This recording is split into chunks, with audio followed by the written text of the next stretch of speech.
So let's just say it was here. So let's right. So let's just say it was yeah. Great. I know that you're the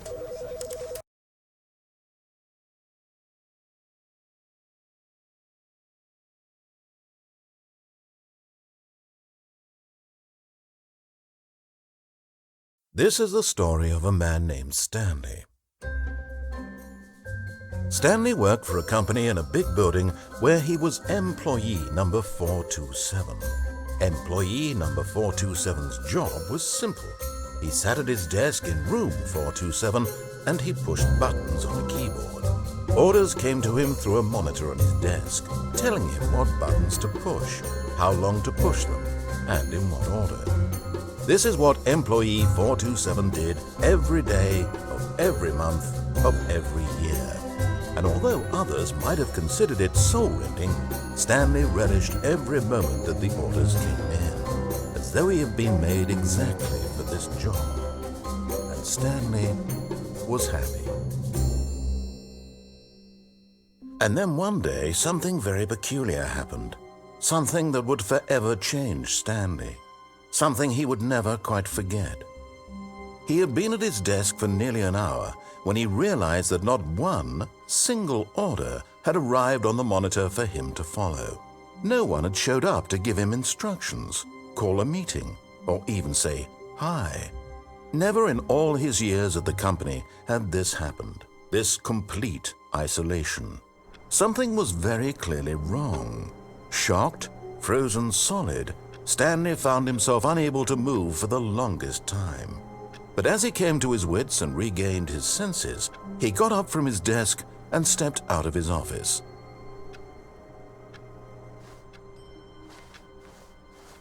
All of his co-workers were gone. What could it mean? Stanley decided to go to the meeting room. Perhaps he had simply missed a memo.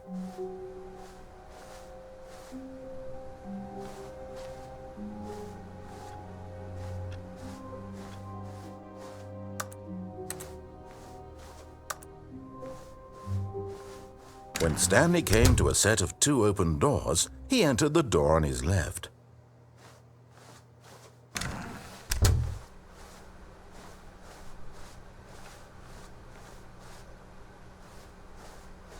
Yet there was not a single person here either. Feeling a wave of disbelief, Stanley decided to go up to his boss's office, hoping he might find an answer there.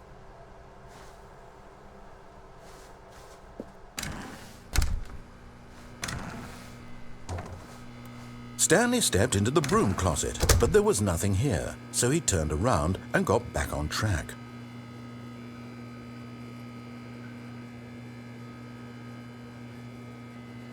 There was nothing here, no choice to make, no path to follow, just an empty broom closet. No reason to still be here.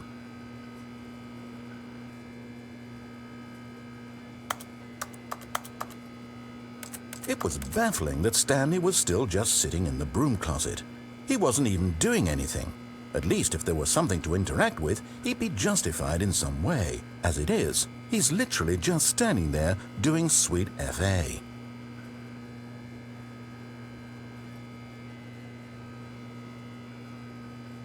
Are you really still in the broom closet? Standing around doing nothing? Why?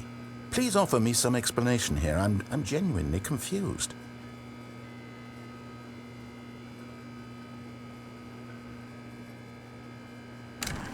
You do realize there's no choice or anything in here, right?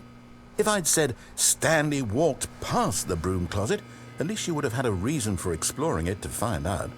But it didn't even occur to me because literally this closet is of absolutely no significance to the story whatsoever. I never would have thought to mention it.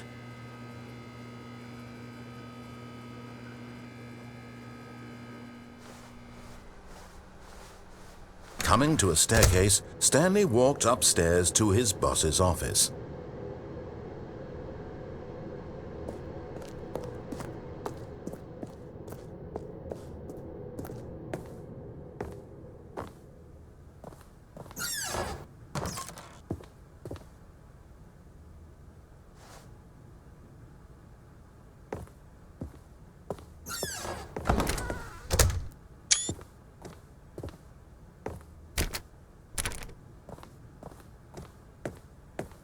Stepping into his manager's office, Stanley was once again stunned to discover not an indication of any human life. Shocked, unraveled, Stanley wondered in disbelief who orchestrated this, what dark secret was being held from him. What he could not have known was that the keypad behind the boss's desk guarded the terrible truth that his boss had been keeping from him, and so the boss had assigned it an extra secret PIN number. Stanley was in such a rush to get through the story as quickly as possible, he didn't even have a single minute to just let the narrator talk. That kind of anxiety isn't healthy, so he relaxed for a few moments with some calming New Age music.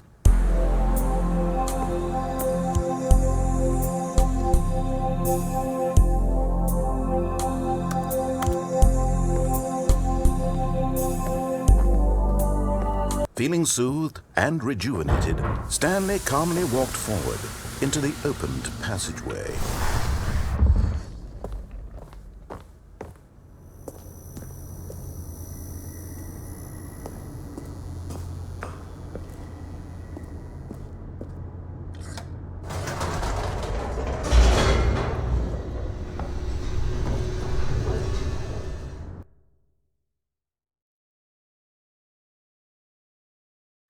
Descending deeper into the building, Stanley realized he felt a bit peculiar.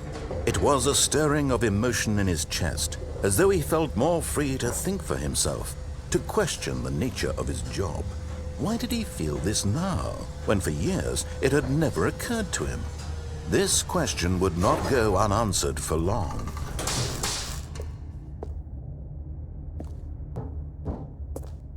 Stanley walked straight ahead through the large door that read Mind Control Facility.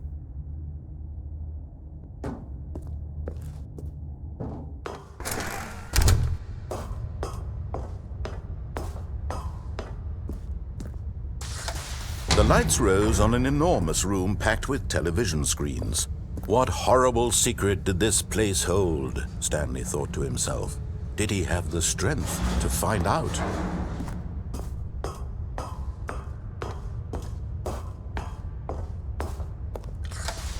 Now the monitors jumped to life, their true nature revealed. Each bore the number of an employee in the building, Stanley's co-workers. The lives of so many individuals reduced to images on a screen, and Stanley, one of them, eternally monitored in this place where freedom meant nothing.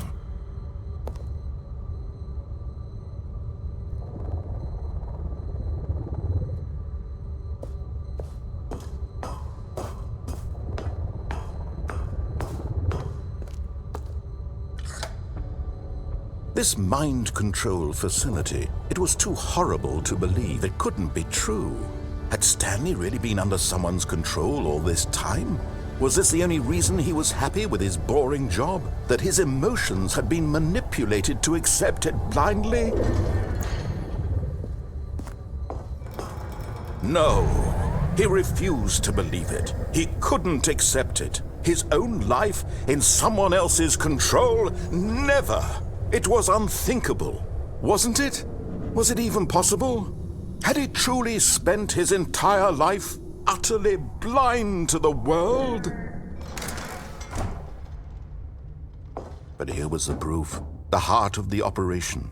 Controls labeled with emotions, happy or sad or content.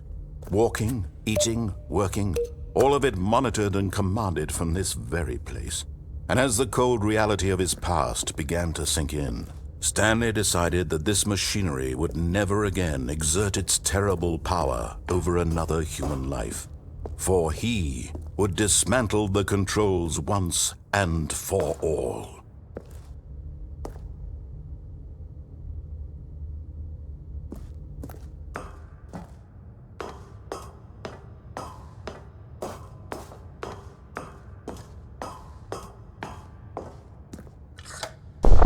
Oh, Stanley, you didn't just activate the controls, did you? After they kept you enslaved all these years, you go and you try to take control of the machine for yourself. Is that what you wanted? Control? Oh, Stanley, I applaud your effort, I really do. But you need to understand, there's only so much that machine can do. You were supposed to let it go, turn the controls off, and leave. If you want to throw my story off track, you're going to have to do much better than that. I'm afraid you don't have nearly the power you think you do. For example, and I believe you'll find this pertinent, Stanley suddenly realized he had just initiated the network's emergency detonation system. In the event that this machine is activated without proper DNA identification, nuclear detonators are said to explode, eliminating the entire complex. How long until detonation then? Let's say, 2 minutes. Now this is making things a little more fun, isn't it, Stanley? It's your time to shine. You are the star. It's your story now. Shape it to your heart's desires. Oh, this is much better than what I had in mind. What a shame we have so little time left to enjoy it. Mere moments until the bomb goes off. But what precious moments each one of them is. More time to talk about you, about me, where we're going, what all this means. I barely know where to start. What's that? You'd like to know where your co-workers are? A moment of solace before you're obliterated? All right, I'm in a good mood. You're going to die anyway. I'll tell you exactly what happened to them. I erased them. I turned off the machine. I set you free. Of course, that was merely in this instance of the story. Sometimes when I tell it, I simply let you sit there in your office forever, pushing buttons endlessly and then dying alone. Other times, I let the office sink into the ground, swallowing everyone inside, or I let it burn to a crisp. I have to say this, though, this version of events has been rather amusing. Watching you try to make sense of everything and take back the control wrested away from you, it's quite rich. I almost hate to see it go. But I'm sure whatever I come up with on the next go-around will be even better. My goodness, only 34 seconds left. But I'm enjoying this so much. You know what? To hell with it. I'm going to put some extra time on the clock. Why not? These are precious additional seconds, Stanley. Time doesn't grow on trees. Oh dear me, what's the matter, Stanley? Is it that you have no idea where you're going or what you're supposed to be doing right now? Or did you just assume when you saw that timer that something in this room was capable of turning it off? I mean, look at you. Running from button to button, screen to screen, clicking on every little thing in this room. These numbered buttons, no, these colored ones, or maybe this big red button, or this door. Everything, anything, something here will save me. Why would you think that, Stanley? That this video game can be beaten?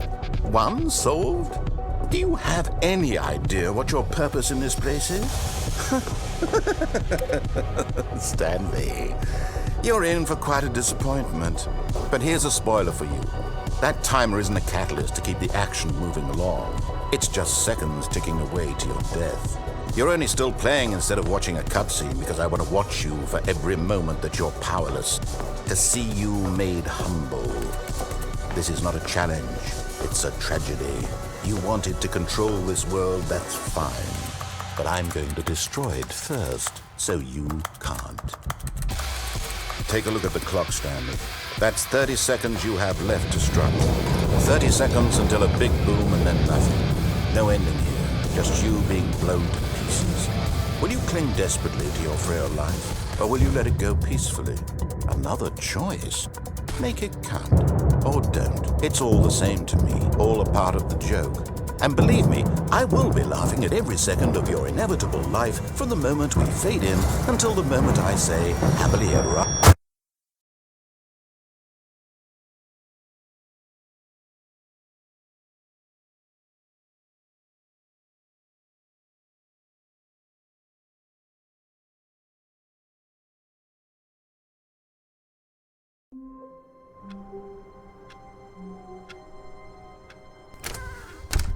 But Stanley simply couldn't handle the pressure. What if he had to make a decision? What if a crucial outcome fell under his responsibility? He had never been trained for that. No. This couldn't go any way except badly. The thing to do now, Stanley thought to himself, is to wait. Nothing will hurt me. Nothing will break me. In here I can be happy forever. I will be happy. Stanley waited. Hours passed, then days. Had years gone by? He no longer had the ability to tell. But the one thing he knew for sure, beyond any doubt, was that if he waited long enough, the answers would come. Eventually, someday, they would arrive.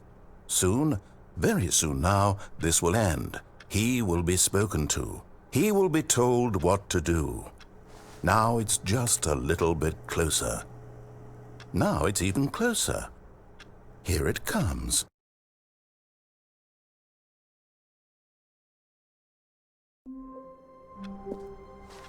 All of his co-workers were gone. Oh, please. Are you really just doing this for the achievement? Click a door 5 times. Is that all that you think an achievement is worth? No.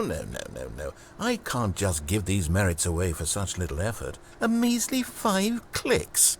Now suppose you were to click the door 20 times. I would say that's the kind of effort that warrants recognition.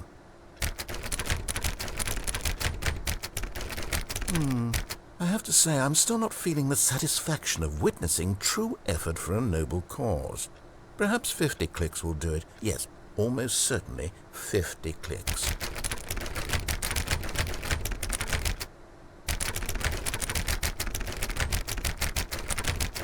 No, I'm still not feeling it.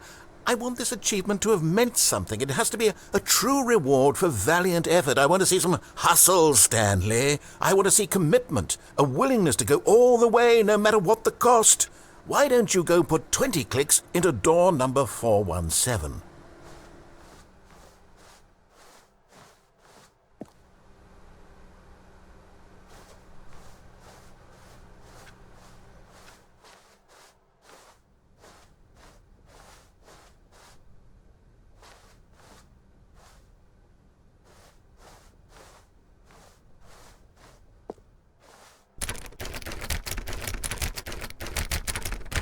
Oh, great. Now, go click a few times on door 437.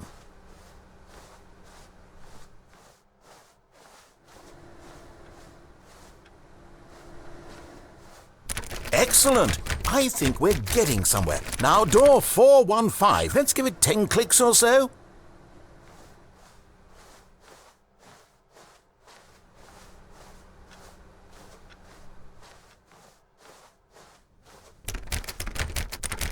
Now, back to door number 437.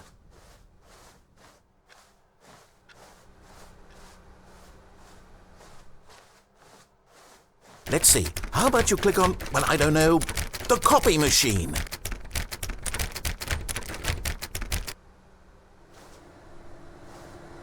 All right, back to room 417. I'm really feeling it now. I think we're getting somewhere. Okay, now go climb on employee 419's desk.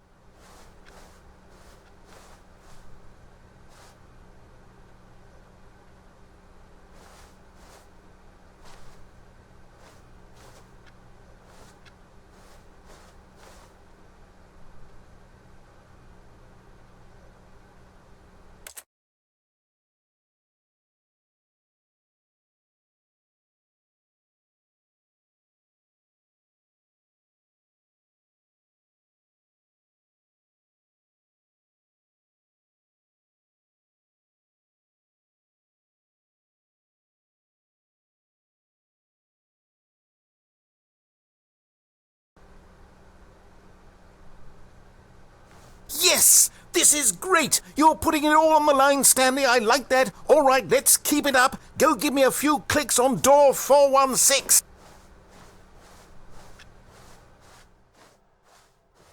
We've almost got it! Now the copy machine, do that one again!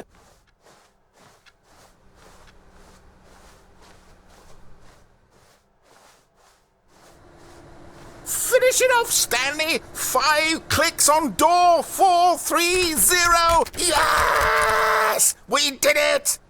Oh, wow. That felt amazing. Oh, you really earned it, Stanley. Nothing could hold you back. Yes, I'm very proud of how far we've come today. Just think, only a few minutes ago you believed an achievement was worth 5 little clicks. Really now, what were you thinking?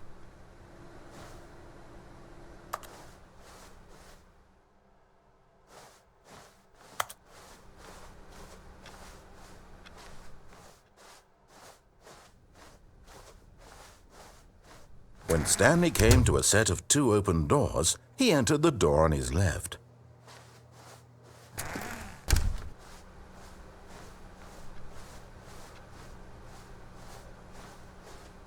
Yet there was not a single person here either. Feeling a wave of disbelief, Stanley decided to go up to his boss. Coming to a staircase, Stanley walked upstairs to his boss's office.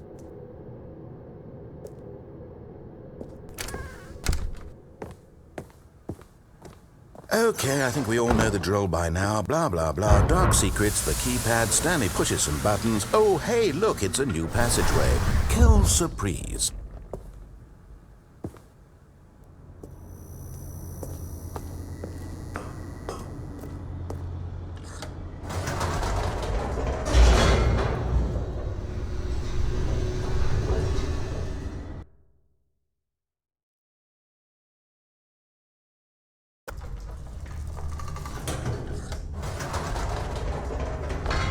Whoops, nope, never mind. Stanley actually got back into the elevator and went back up. Silly me.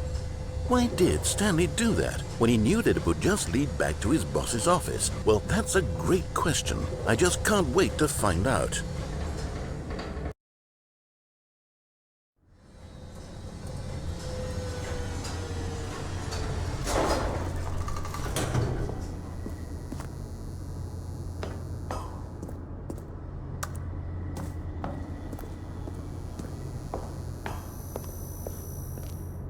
Here we are, Stanley. It's your boss's office. Exactly the way it was before you got onto the elevator.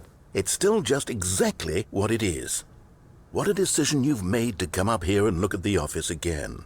This has fleshed out the plot of the story in new and fascinating ways I could have never anticipated. It's that keen eye for storytelling that you have, an incisive rapid fire of critical plot points, one after the other, weaving a rich tapestry of uncompromising narrative. Wow! I'm bolted to the edge of my seat.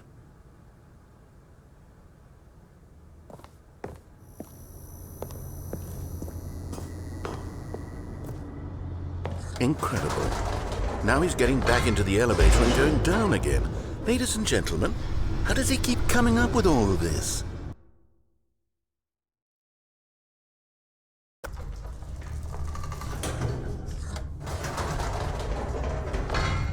Did you think we were going to go forward down the spooky corridor? No. It's time once again to go back up in the elevator. I can't even begin to grapple with what might be up there. Is it the boss's office again? Or what if it's the boss's office this time? The suspense is killing me.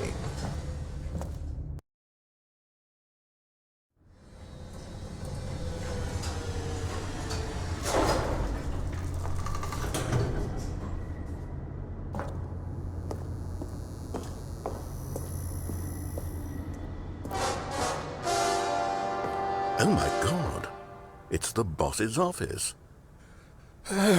This absolutely changes everything for me. Give me a time out here for a minute while I process this.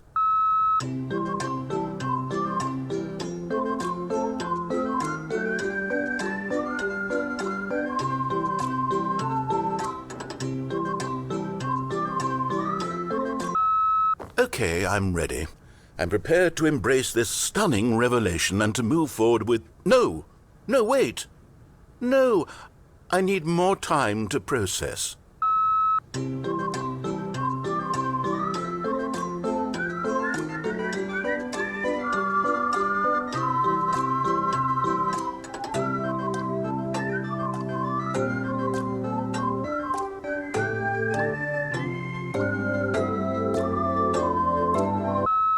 All right, I have fully come to terms with it.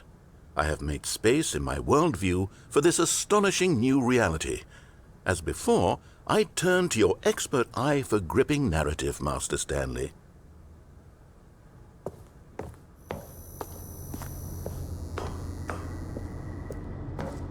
Of course, going back down in the elevator. How did I not anticipate it? I mean, sure, now it's obvious, but you have to understand that 30 seconds ago, this kind of thing had never been attempted before. I had no frame of reference to even anticipate it. That's just how revelatory Stanley's decision-making is. A breath of fresh air in a landscape of storytelling that has grown stale and repetitive.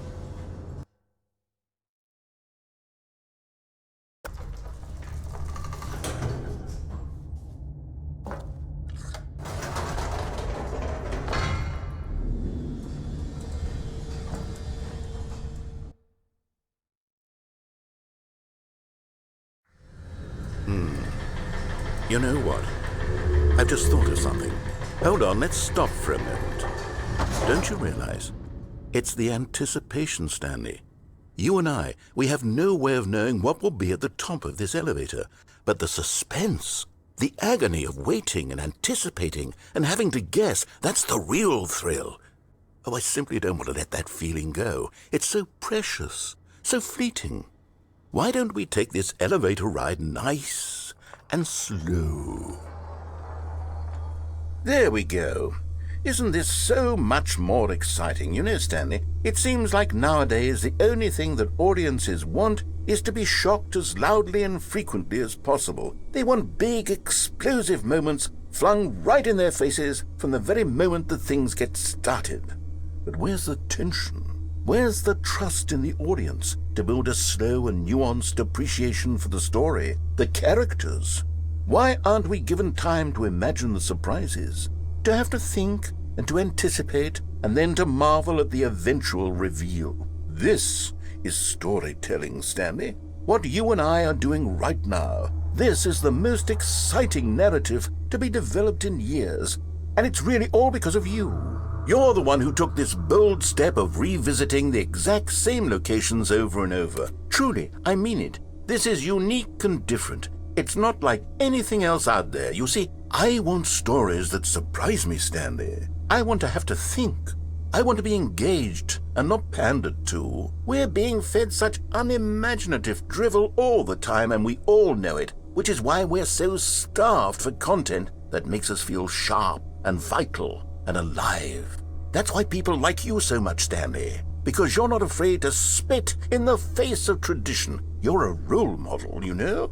People look up to you. Which is why, though I didn't know when to spring this on you, but, well, I've gathered a little press conference for you, so that you can talk about your work and your storytelling and your life.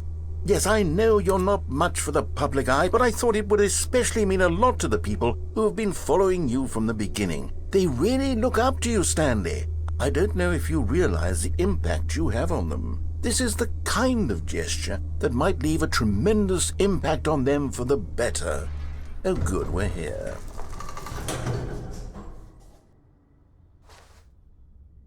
Okay, the room where we're holding the press conference should be just around the corner here somewhere.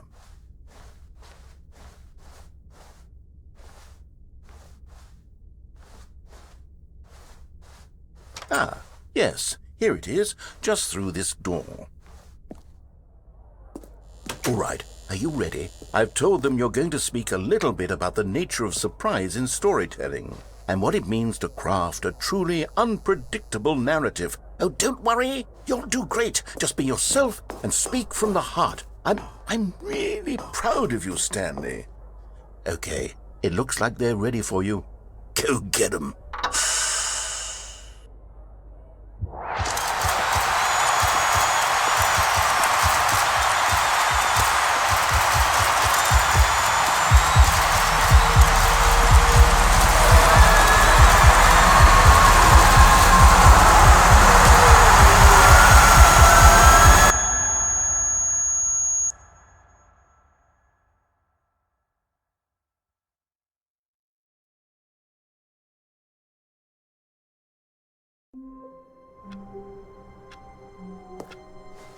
All of his co-workers were gone. What could it mean? Stanley decided to go to the meeting room. Perhaps he had simply missed a memo.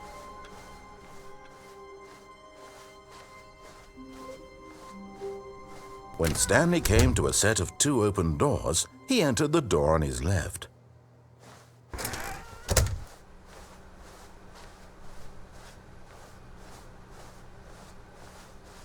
Yet there was not a single person here either.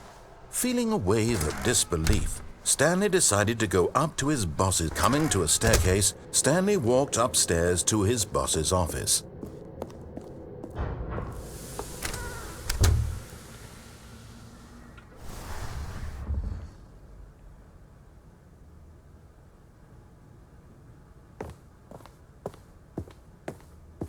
Here's the door.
When Stanley came to a set of 2 open doors, he entered the door on his left.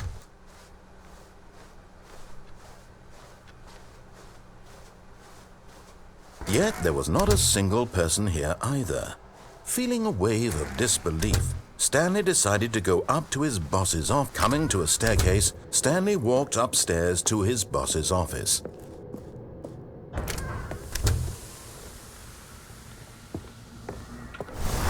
Here's the door, just go.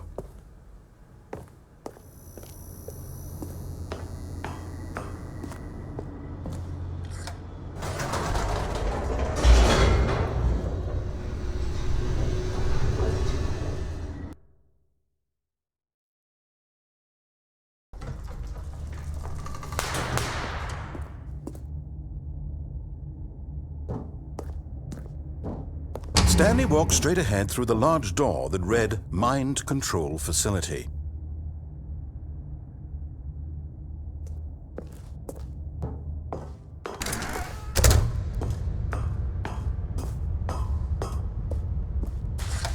The lights rose on an enormous room packed with television screens. What horrible secret did this place hold? Stanley thought to himself. Did he have the strength to find out?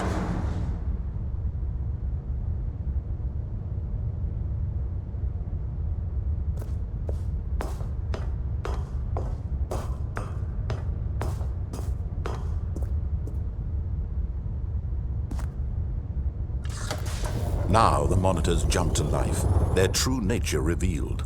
Each bore the number of an employee in the building, Stanley's co-workers. The lives of so many individuals reduced to images on a screen, and Stanley, one of them, eternally monitored in this place where freedom meant nothing.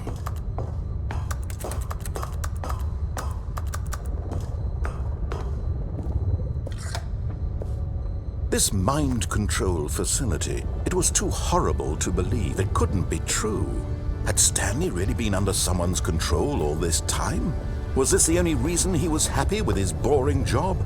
That his emotions had been manipulated to accept it blindly?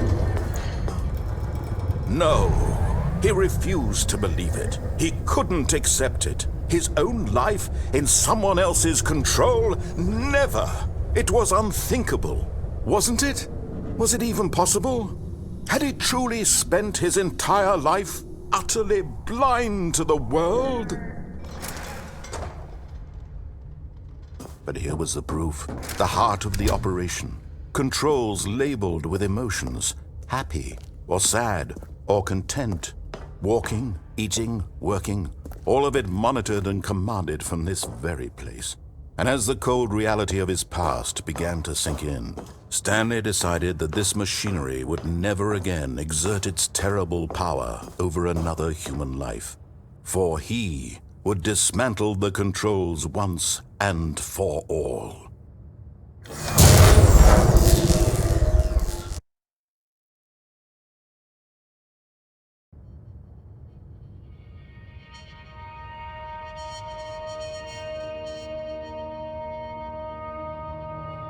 Blackness and a rising chill of uncertainty. Was it over?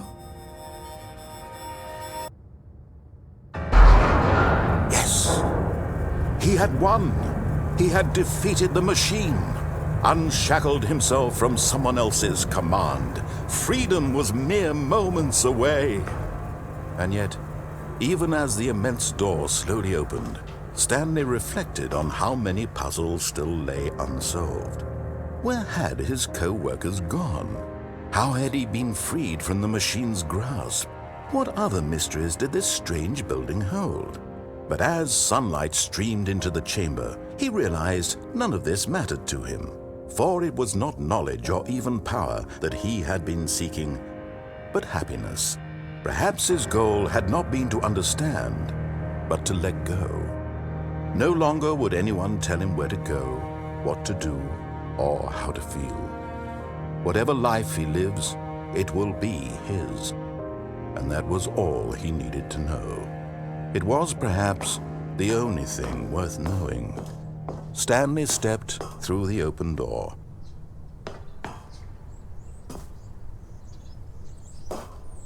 Stanley felt the cool breeze upon his skin, the feeling of liberation, the immense possibility of the new path before him. This was exactly the way, right now, that things were meant to happen. And Stanley was happy.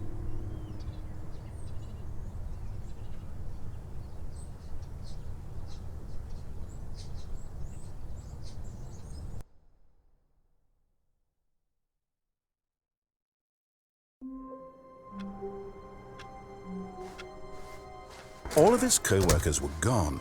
What could it mean? Stanley decided to go to the meeting room. Perhaps he had simply missed a memo.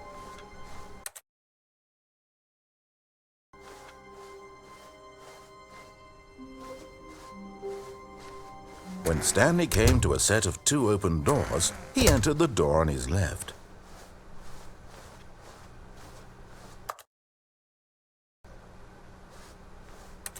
Yet there was not a single person here either.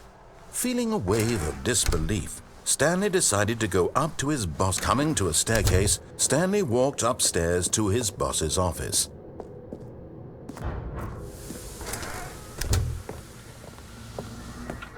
Here's the door, just go.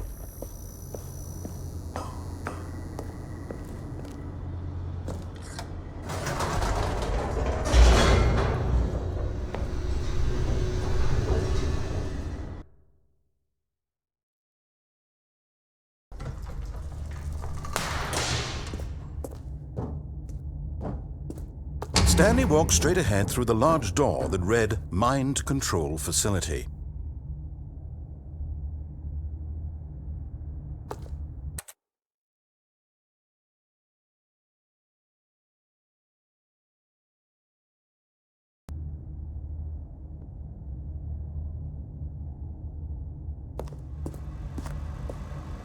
Although this passageway had the word escape written on it, the truth was that at the end of this hall, Stanley would meet his violent death.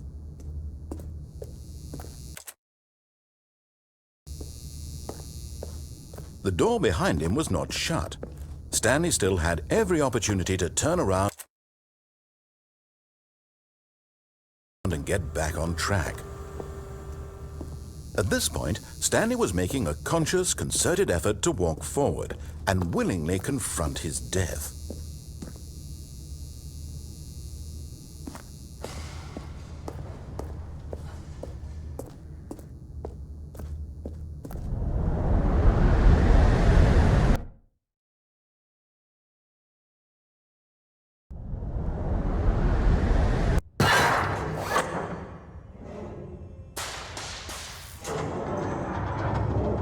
As the machine whirred into motion and Stanley was inched closer and closer to his demise, he reflected that his life had been of no consequence whatsoever. Stanley can't see the bigger picture. He doesn't know the real story, trapped forever in his narrow vision of what this world is. Perhaps his death was of no great loss, like plucking the eyeballs from a blind man. And so he resigned and willingly accepted this violent end to his brief and shallow life. Farewell, Stanley.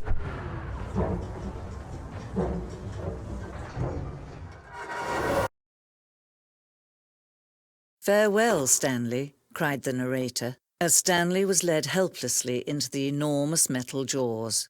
In a single visceral instant, Stanley was obliterated as the machine crushed every bone in his body, killing him instantly.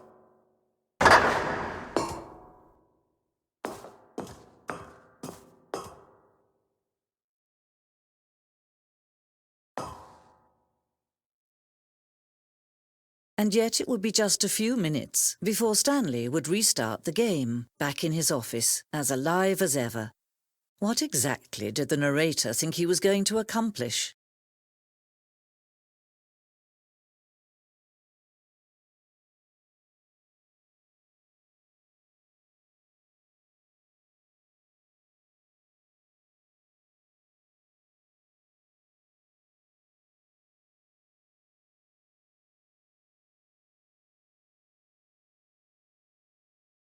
When every path you can walk has been created for you long in advance, death becomes meaningless, making life the same.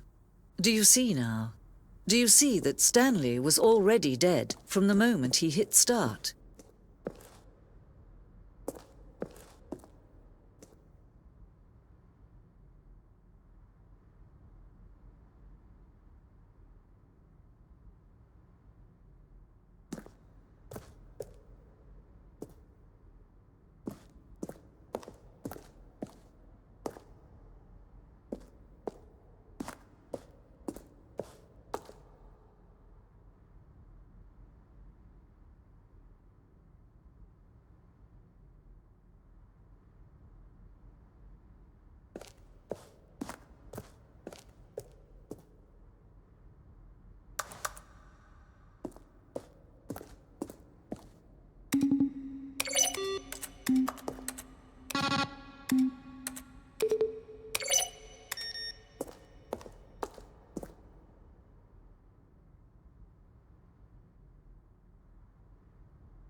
Oh, look at these two. How they wish to destroy one another.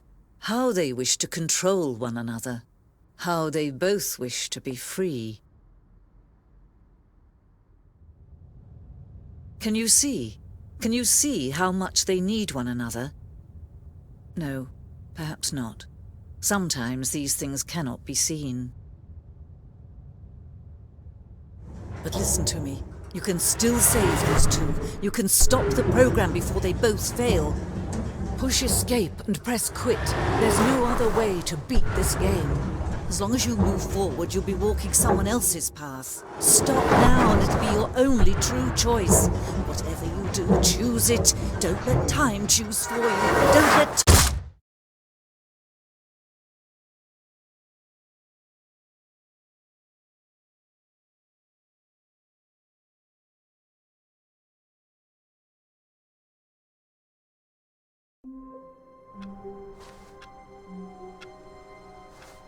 A soft wind blew outside and perhaps rain started, and if it did, it stopped shortly after. Stanley hoped that he would one day see weather.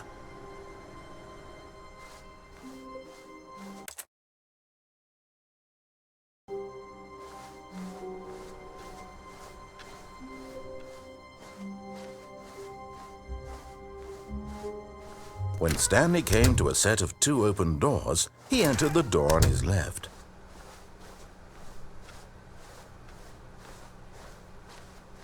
Yet there was not a single person here either. Feeling a wave of disbelief, Stanley decided to go up to his boss's office, hoping he might find an answer there.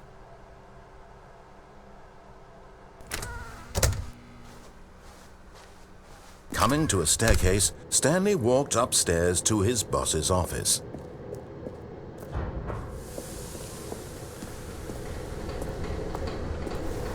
But Stanley just couldn't do it. He considered the possibility of facing his boss, admitting he had left his post during work hours. He might be fired for that. And in such a competitive economy, why had he taken that risk? All because he believed everyone had vanished? His boss would think he was crazy. And then something occurred to Stanley. Maybe, he thought to himself, maybe I am crazy.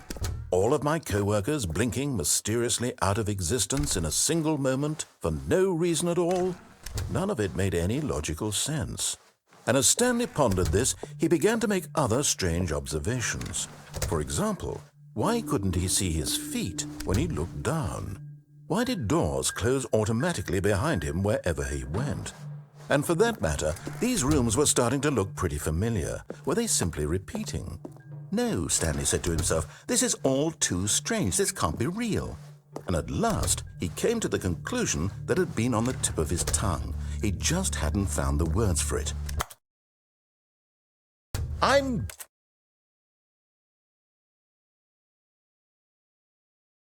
dreaming, he yelled. This is all a dream. Oh, what a relief Stanley felt to have finally found an answer, an explanation. His co-workers weren't actually gone. He wasn't going to lose his job. He wasn't crazy after all. And he thought to himself, I suppose I'll wake up soon. I'll have to go back to my boring real-life job pushing buttons. I may as well enjoy this while I'm still lucid. So, he imagined himself flying and began to gently float above the ground. Then he imagined himself soaring through space on a magical starfield, and it too appeared. It was so much fun, and Stanley marveled that he had still not woken up. How was he remaining so lucid? And then perhaps the strangest question of them all entered Stanley's head. One he was amazed he hadn't asked himself sooner. Why is there a voice in my head dictating everything that I'm doing and thinking? Now the voice was describing itself being considered by Stanley, who found it particularly strange. I'm dreaming about a voice describing me, thinking about how it's describing my thoughts, he thought. And while he thought it all very odd and wondered if this voice spoke to all people in their dreams, the truth was that, of course, this was not a dream. How could it be? Was Stanley simply deceiving himself, believing that if he's asleep, he doesn't have to take responsibility for himself? Stanley is as awake right now as he's ever been in his life. Now, hearing the voice speak these words was quite a shock to Stanley. After all, he knew for certain, beyond a doubt, that this was in fact a dream. Did the voice not see him float and make the magical stars just a moment ago? How else would the voice explain all that? This voice was a part of himself too. Surely, if he could just...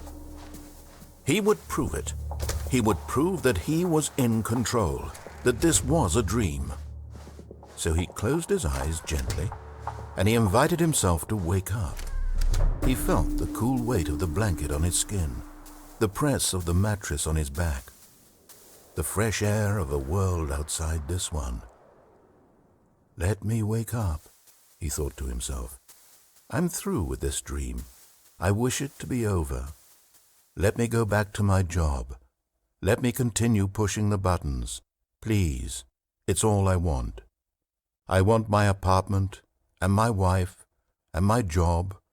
All I want is my life exactly the way it's always been. My life is normal. I am normal. Everything will be fine. I am okay.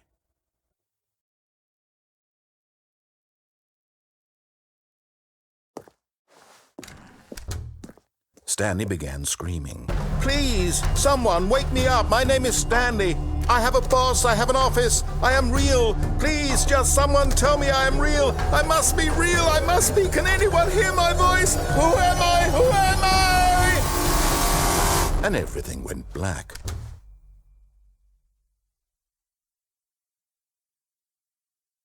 This is the story of a woman named Mariella.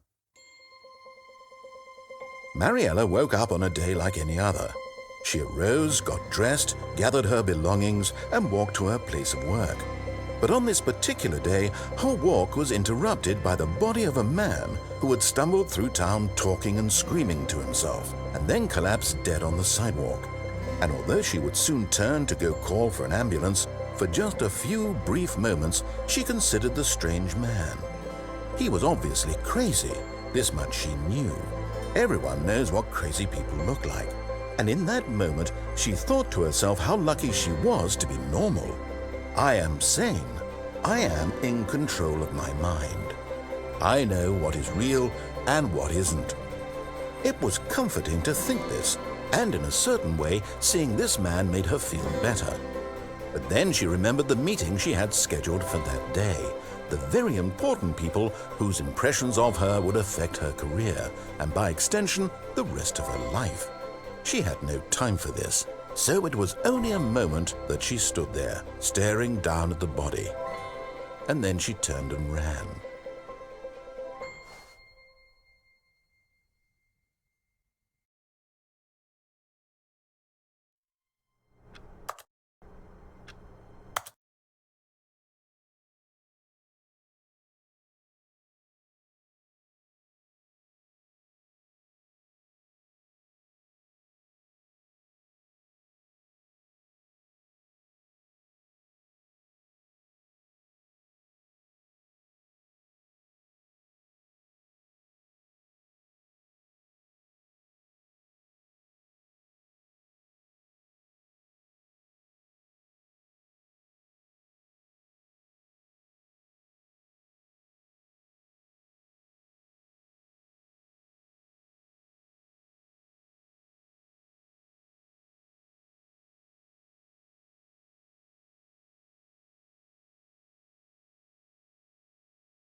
Wait, Stanley thought to himself.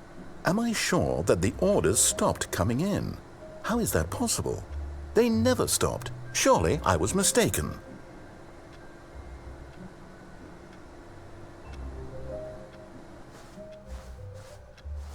No, the orders were still missing. For now.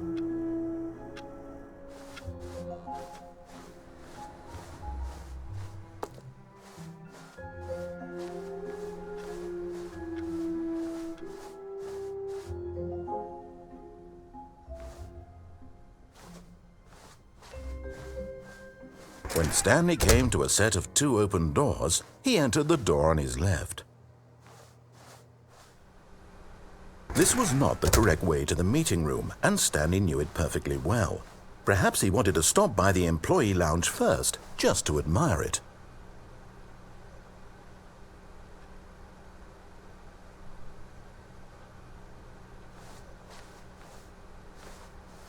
Ah, yes, truly a room worth admiring. It had really been worth the detour after all, just to spend a few moments here in this immaculate, beautifully constructed room. Stanley simply stood here, drinking it all in.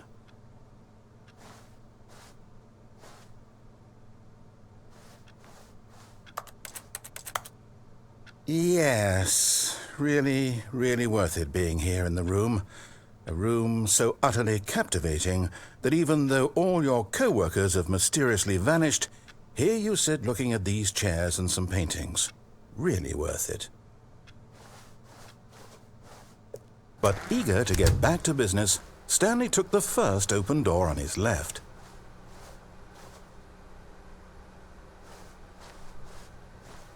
Stanley was so bad at following directions, it's incredible he wasn't fired years ago. Look, Stanley, I think perhaps we've gotten off on the wrong foot here. I'm not your enemy, really, I'm not. I realize that investing your trust in someone else can be difficult, but the fact is that the story has been about nothing but you all this time. There's someone you've been neglecting, Stanley. Someone you've forgotten about. Please, stop trying to make every decision by yourself. Now, I'm not asking for me, I'm asking for her. This is it, Stanley. Your chance to redeem yourself, to put your work aside, to let her back into your life. She's been waiting. That's her, Stanley. You need to be the one to do this, to reach out to her. If you can truly... Oh, no, you can't... Did you just unplug the phone? No, that wasn't supposed to be a choice. How did you do that? You actually chose incorrectly? I didn't even know that was possible. Let me double check. No, it's definitely here, clear as day. Stanley picks up the phone. He's taken to his apartment where he finds his wife, and the two pledge themselves to one another. Music comes in, fade to white, roll credits. Not picking up the phone is actually somehow an incorrect course of action. How is that even possible? None of these decisions were supposed to mean anything. I don't understand. How on earth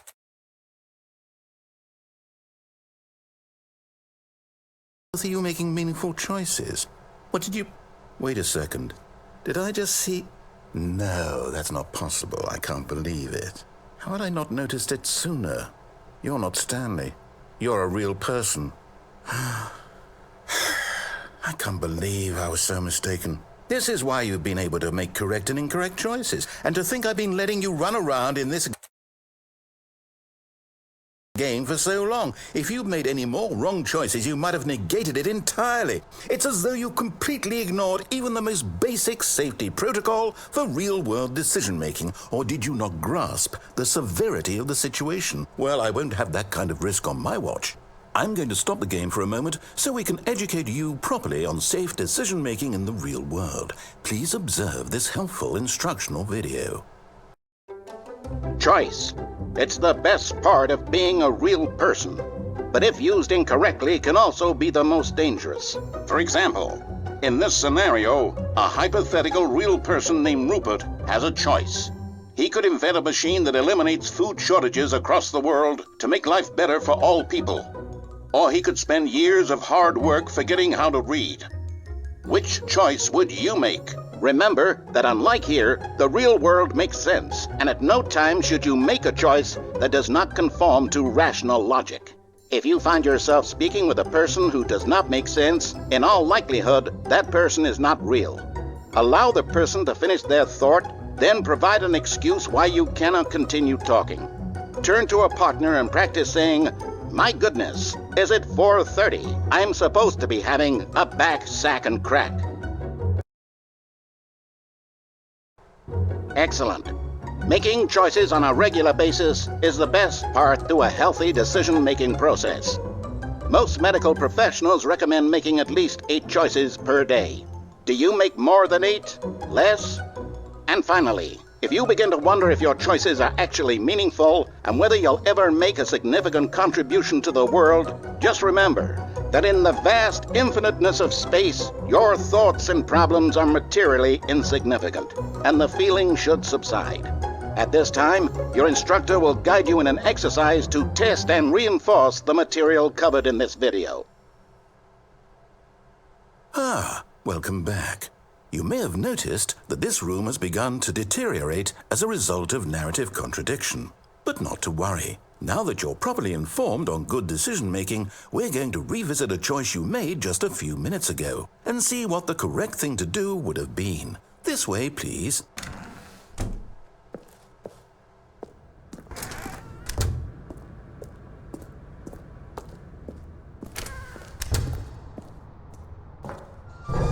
Now that we know your choices are meaningful, we can't have you jumping off the platform and dying.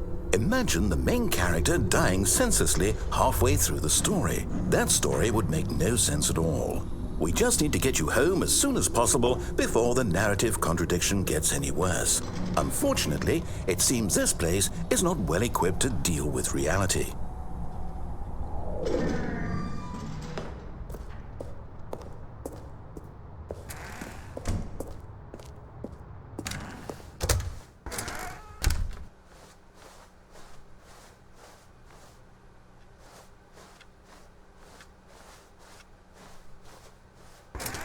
Almost there. You'll take the door on the left, back to the correct ending, the story will have resolution once again, and you'll be home free in the real world. Now remember, all you need to do is behave exactly as Stanley would. That means choosing responsibly and always putting the story first. I'm quite sure you'll be up to the task. Just follow my lead and you'll be fine. All right. When Stanley came to a set of 2 open doors, he entered the door on his left. No! Why did you do that? Quickly, hurry back in the other direction. Perhaps we're not too late.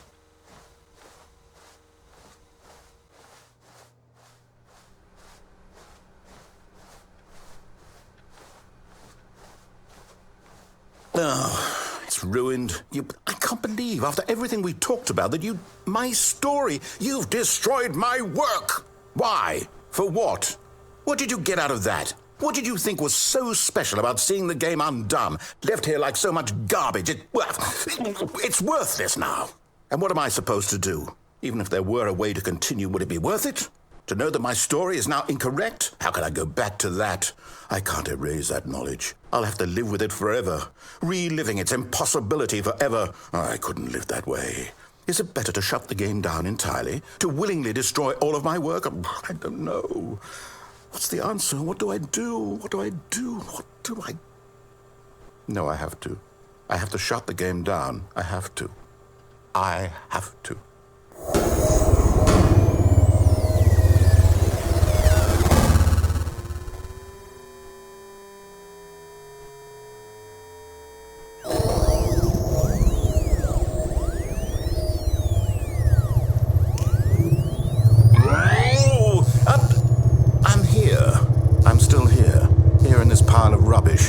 With you who thought you were so clever.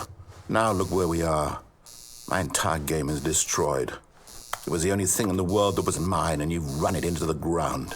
What, did you think that would be funny? You just had to see? Didn't I impress upon you how important it was to be like Stanley? He actually knows how to do what I tell him to. He understands that if I say to do something, there's a damn good reason for it. That thought hadn't even occurred to you, had it? That there's a world outside of you? You're a child. Oh, my story. If you'd just gone through the door on the left, you would have seen it. There was a whole underground facility. You would have destroyed it and been victorious. It would have been so perfect. I worked so hard on it. I tried so hard to make... behave exactly as Stanley would. That means choosing responsibly and always putting the story first. I'm quite sure you'll be up to the task. Just follow my lead and you'll be fine. All right. When Stanley came to a set of 2 open doors, he entered the door on his left. No! Why did you do that? Quickly, hurry back. Behave exactly as Stanley would. That means choosing responsibly and always putting the story first. I'm quite sure you'll be up to the task. Just follow my lead and you'll be fine. All right. When Stanley came to a set of 2 open doors, he entered the door on his left.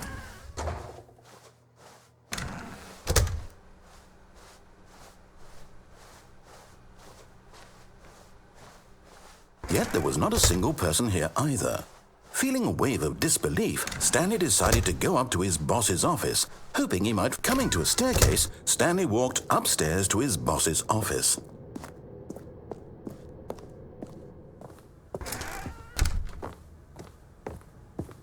Stepping inside his manager's office, Stanley was once again stunned to discover not an indication of any human life. Shocked, unraveled, Stanley wondered in disbelief who orchestrated this, until he saw the door with a voice receiver next to it. Surely behind this door lay all the answers to his questions. And beyond all probability, he knew the passcode. He had seen it on his boss's computer just last week. Nightshark 115. Was this the code to open the door? Would it still work? There was only one way to find out.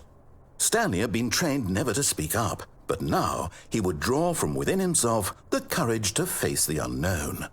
He drew a sharp breath and then spoke the code.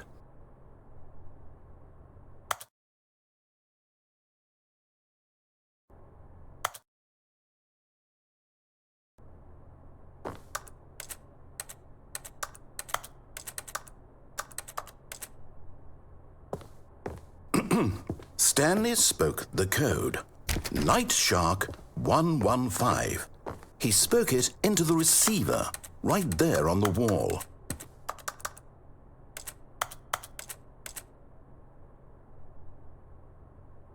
I'm sorry, is there a problem? You didn't mishear me, did you? Please speak the code into the receiver. Otherwise we can't get on with the story. This is a crucial step.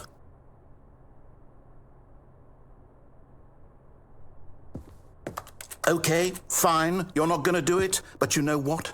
It's pretty humiliating to bring you this far, only for you to suddenly decide you have better things to do. I asked you for this one single thing, for your respect. The kind of respect Stanley shows for his choices. He knows what it means to take a story seriously. If you didn't want to see what I had to show you, then why did you come here? You had a choice, you know. You could have gone through the door on the right. You could have done whatever the hell you wanted over there. Why did you come this way? Speak. Say something to me. Explain yourself, you coward. You... When Stanley came to a set of 2 open doors, he entered the door on his left. Stanley? Hello? Are you... Is everything okay? Stanley, please. I need you to make a choice. I need you to walk through the door. Are you listening to me? Can you hear me? Is everything all right? Stanley, this is important. The story needs you. It needs you to make a decision. It cannot exist without you. Do you understand me? Whatever choice you make is just fine. They're both correct. You cannot be wrong here. We can work together. I'll accept whatever you do. I simply need you to take that step forward, please. Choose. Do something. Anything. This is more important than you can ever know. I need this. The story needs it. So, you hear me? Are you there? Are you listening to this? Stanley, are you there? Okay. It's okay, I can wait. You need time to decide. Time to make sure your choice is correct. That is the best choice. That's all right. I'll wait for you to decide what's the right thing to do. Take as much time as you need.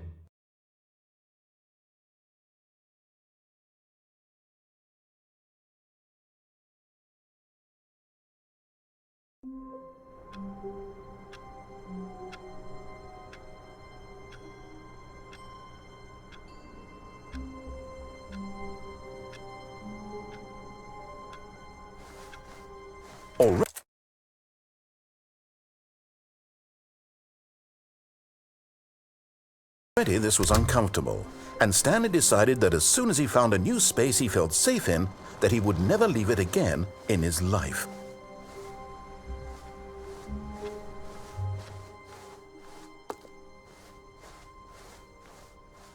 When Stanley came to a set of 2 open doors, he entered the door on his left. This was not the correct way to the meeting room, and Stanley knew it perfectly well. Perhaps he wanted to stop by the employee lounge first, just to admire it. Wow, yes, this room. But eager to get back to business, Stanley took the first open door on his left. Stanley was so bad at following directions, it's incredible he wasn't fired years ago.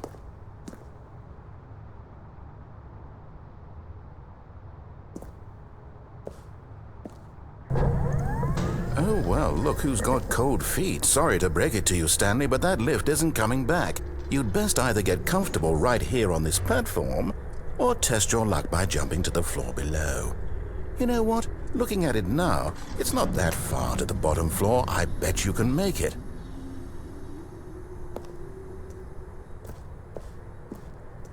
Come on, I'm sure you'll survive the jump. Don't tell me you're scared. That's not the Stanley I know. Do it! Do it! Do it! Do it! Do it! Do it! Do it!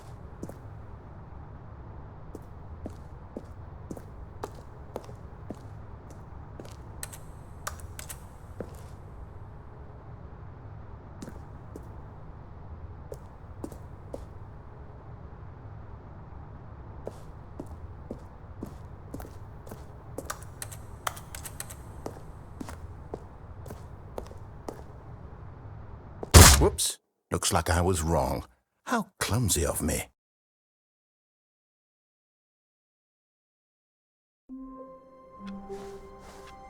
Wait, Stanley thought to himself. Am I sure that the orders stopped coming in? How is that possible? They never stopped. Surely I was mistaken.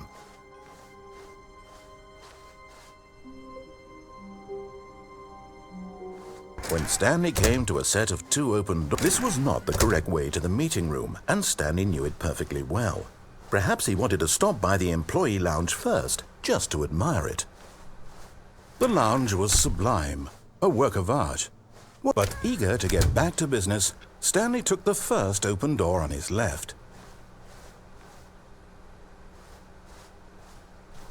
Stanley was so bad at following directions, it's incredible he wasn't fired years ago.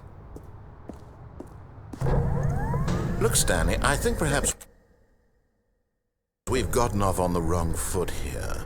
I'm not your enemy, really, I'm not. I realize that investing your trust in someone else can be difficult, but the fact is that the story has been about nothing but you all this time. There's someone you've been neglecting, Stanley. Someone you forgot. What? Really?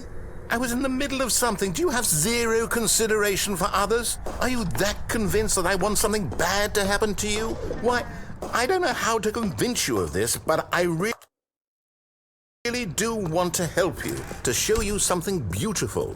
Look, let me prove it. Let me prove that I'm on your side. Give me a chance. Now listen carefully, this is important. Stanley walked through the red door. Oh, thank God you are willing to listen to me. Do you see that I really have wanted you to be happy all this time? The problem is all these choices. The two of us always trying to get somewhere that isn't here. Running and running and running, just the way you're doing right now. Don't you see that it's killing us, Stanley? I want it to stop. We would both be so much happier if we just stopped. And I think I have a solution. Here, let me show you.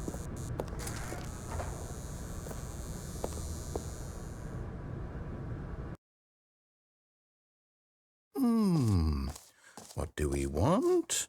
What are we looking for? Here. Yes. Oh, it's beautiful, isn't it?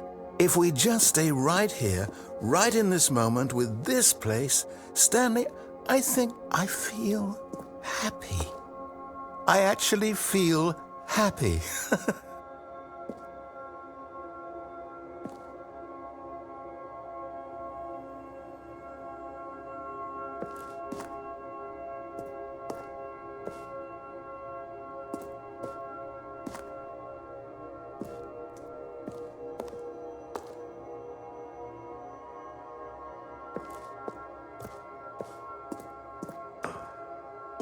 No, wait.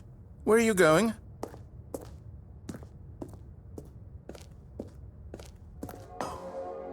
Right. Where were we?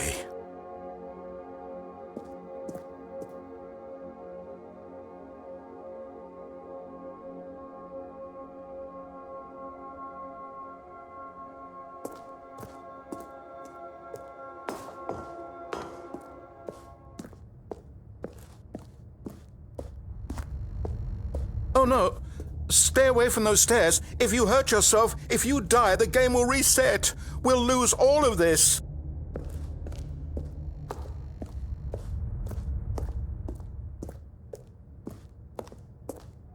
Good. We can't be too safe. Promise me you won't go back there. Just stay here.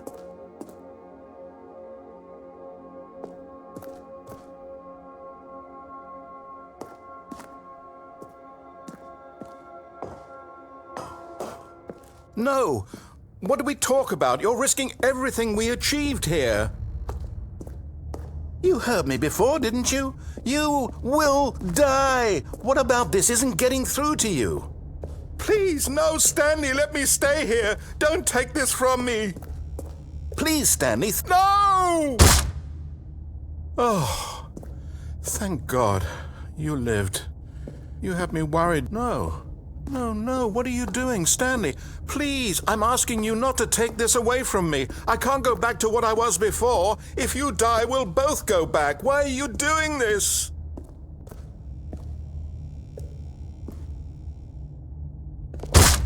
Stanley, let's go back to the other room. Can you do that for me? My God, is this really how much you dislike my game? That you'll throw yourself from this platform over and over to be rid of it? You are literally willing to kill yourself to keep me from being happy. Am I reading the situation correctly?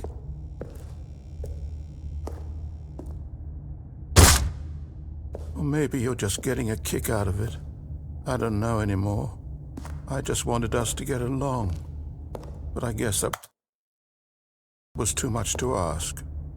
It looks like you wanted to make a choice after all. Well, this one is yours.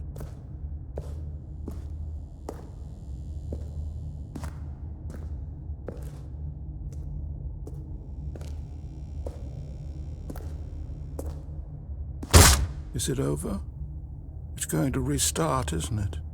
I'm going back.